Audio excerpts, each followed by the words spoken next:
All right, so this is the lecture for a hydrophobic interaction chromatography. So the couple of focus here, um, the um, the focus here is lysis, again, centrifugation, and hydrophobic interaction chromatography. All right, so let's see, let's move on. So yeah, the so last week the transformation lab. We transformed the E. coli, applied UV light, and then it fluoresced green. That looks great. And then also a couple days before, it could have been last week, could have been Monday or so, or could have been on Sunday. I don't remember, but I don't know. But a couple days before the actual lab, you started the liquid culture for LB AMP and LB AMP and ERA liquid culture media. And then hopefully one of them were glowing green. Let's see. So you are, you are purifying the protein, because there are a lot of other proteins like beta lactamase in E. coli. So you really have to get a couple other, you have multiple different proteins, so you want to get different proteins out. So you're going to use lysis to break the cell membrane and cell walls, and then you can get the proteins out. And of course, we have to isolate these. So we have to use something called lysis, and then you're going to use chromatography. So first thing first, we have to break the cell membrane first. So we're going to use technique called lysis. So we're going to use something called lysozyme. So lysozyme, so that's an enzyme that degrades the cell walls and cell membrane.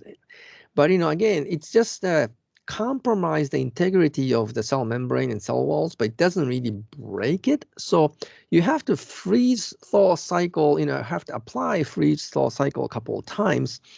And then, when the E. coli freezes, again, volume increases, right? So that would rapture the cell. And then, the cell, bursts out, and then what's inside comes out.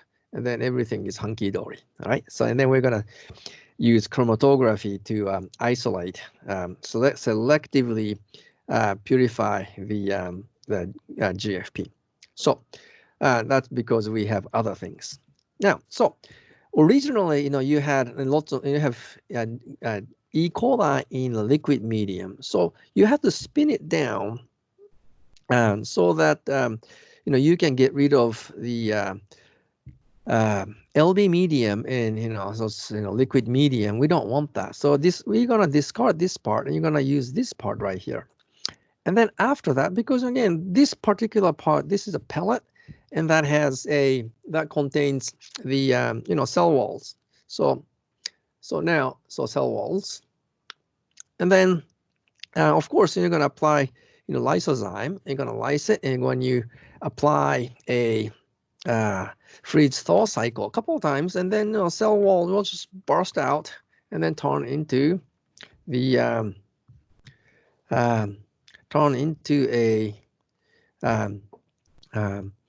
what's inside of the E. coli would come out, and you have a bunch of other things, and GFP, and bunch of other proteins, and probably other plasmids, lipids, and all these things will come out. So we're going to run the chromatography, right?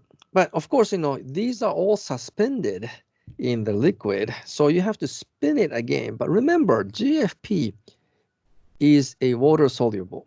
So what's going to happen is that when you spin it down, all these pellets will come down. So all these heavy things like the lipids and a couple other things, debris will precipitate down as a pellet.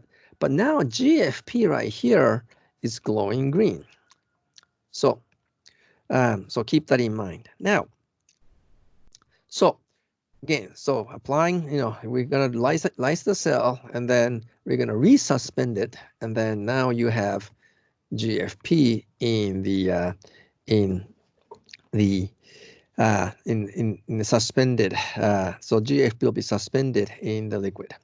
So now let's look at GFP. This is the just a screen capture from a protein data bank, and you can see the GFP from the top view. So you are actually looking at GFP from the top view. So you are looking at, let's say, your eyeballs here, your eyebrows here, your nose is here, and if you are to look at GFP from the top view, and your head is here also, right?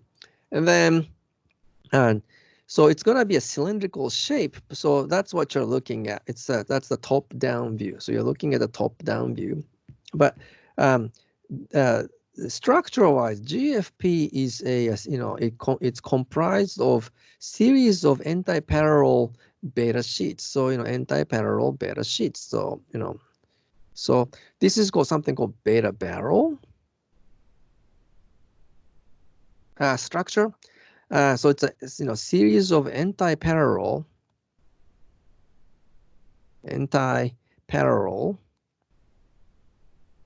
beta sheets, and then in chromophore in the middle.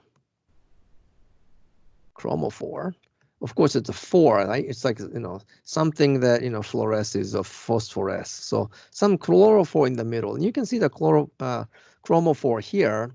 And that's what absorbs the light and then emits the green light as you apply UV light.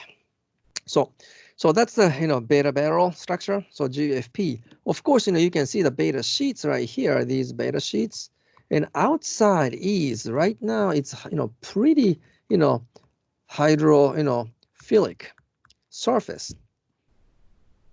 But when you apply when you change the ionic strength, you can actually change the conformation. That's what you're going to do. What are you going to use? Well, you're going to use binding buffer.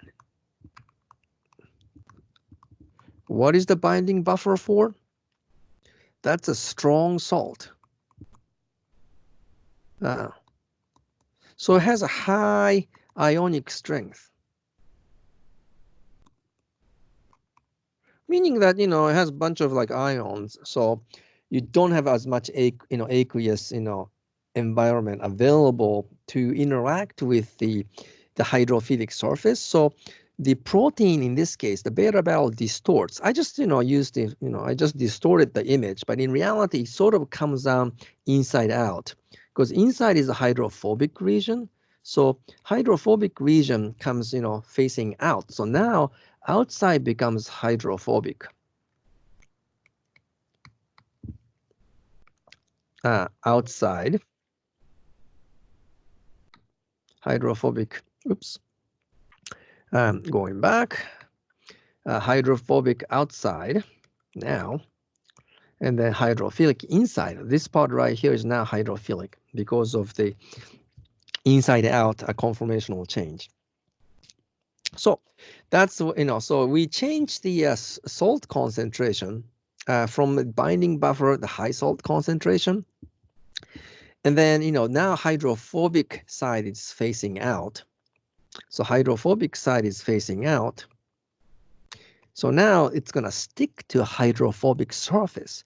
So what we call in hydrophobic interaction chromatography is what we are going to use. Again, it's a chromatography technique, but we are changing the ionic strength, right?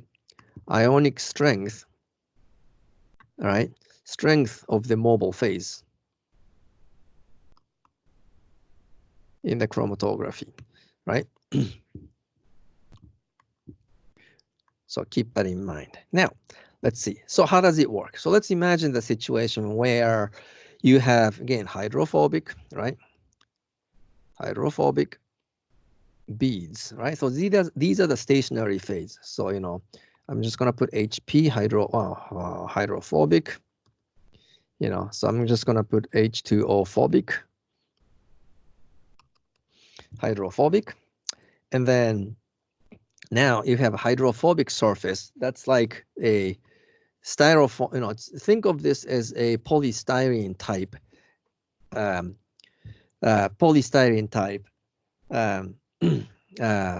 polymer. Now, this hydrophobic surface would interact with the hydrophobic surface of the proteins. In this case, I just have GFP here and a couple other proteins listed here. What doesn't interact with the hydrophobic bees would come out. So you can see these coming down. Now, imagine that you change the ionic strength. When you change the ionic strength, then some of the proteins, it doesn't have to be GFP in this case, this blue thing right here, these proteins change its conformation now back into more hydrophilic surface because now you're using a medium salt buffer. So by changing this salt strength, then these proteins will detach from the hydrophobic surface. And then now it starts coming out, right? So again, this theme-wise, again, you use the medium or weaker salt buffer, and then that will induce the conformational change back into its native state of that particular protein, maybe beta-lactamase, maybe other proteins. But binding strength changes, and then they all come out. So let's see. What if you use elution buffer? Elution buffer is a weak salt, weak buffer. So which means you don't have a whole lot of salt there, which means all the protein conformation from hydrophobic side goes back into its native state. So they're going to go back to their native state. That means they have hydrophilic surface. So if they are hydrophilic on the surface, then they don't interact with the hydrophobic bees anymore. So they all come out from the bees, and then they all come out, right? So keep that in mind. So and they all come out. And then that's what you're collecting. And of course, GFP, you can actually see the green band moving because these are visible, because if you apply UV light in a native state, GFP will fluoresce green, right? So what's next? What you're going to do, I mean, of course, you have, you're going to use Lysis, all right? And then this is a protein purification lab. So we have to get proteins. That's why we use Lysis. But then we're going to use chromatography to purify the protein, right? You're going to collect fractions because you're applying, 250 microliters or so each round. You apply the buffer in a different buffer strength, right? And you're going to probably collect up to about 8 vials.